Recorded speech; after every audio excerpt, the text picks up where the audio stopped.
Israel is a rogue state, and its protection by the US is the clearest example of the hypocrisy at the heart of the empire. This started long before the last 3 months of genocide against the people of Palestine. Given how frequently our own government portrays Israel as a responsible democracy, you might be surprised to hear just how flagrantly they've been violating international treaties, international law, and UN resolutions for decades.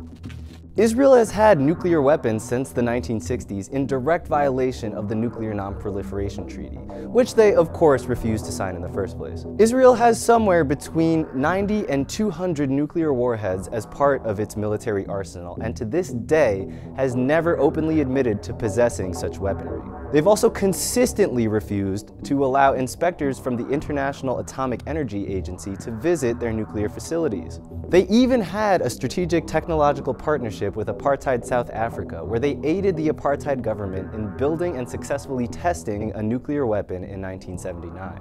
Under its own laws, the US is prohibited from providing aid to countries that have weapons of mass destruction in contravention of the NPT. And while the US sanctions North Korea and Iran, the latter of which doesn't even have nuclear weapons, Israel, far from being sanctioned by the US, enjoys the highest proportion of US foreign aid out of any nation in the world. And then there's the settlements. At its very founding, Israel carried out mass dispossession and expulsions of Palestinians from their lands. But it's basically never stopped. Settlement of Palestinian territory continues in direct violation of countless international conventions and UN resolutions. As of January 2024, there are at least 244 Israeli settlements in the West Bank, with as many as 450,000 settlers living there, and an additional 220,000 settlers in East Jerusalem.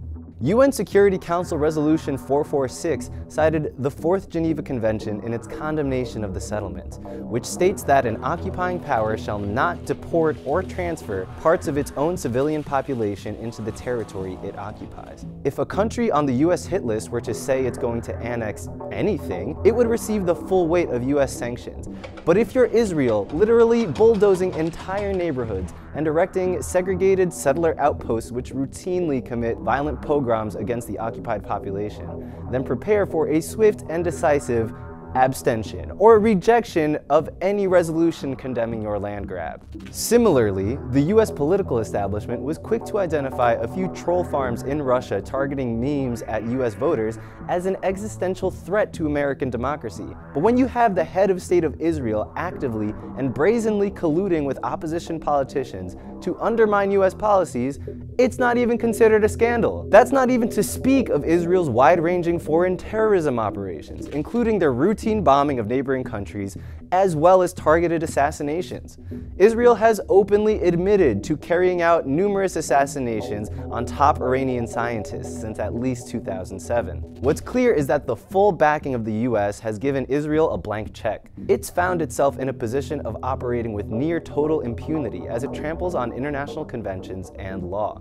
It's no wonder they feel that they can get away with war crimes. It's no wonder they can brazenly call for the ethnic cleansing of Gaza to pursue a quote-unquote greater Israel. It's no wonder they feel that they can get away with genocide. It's because they've been getting away with it for decades.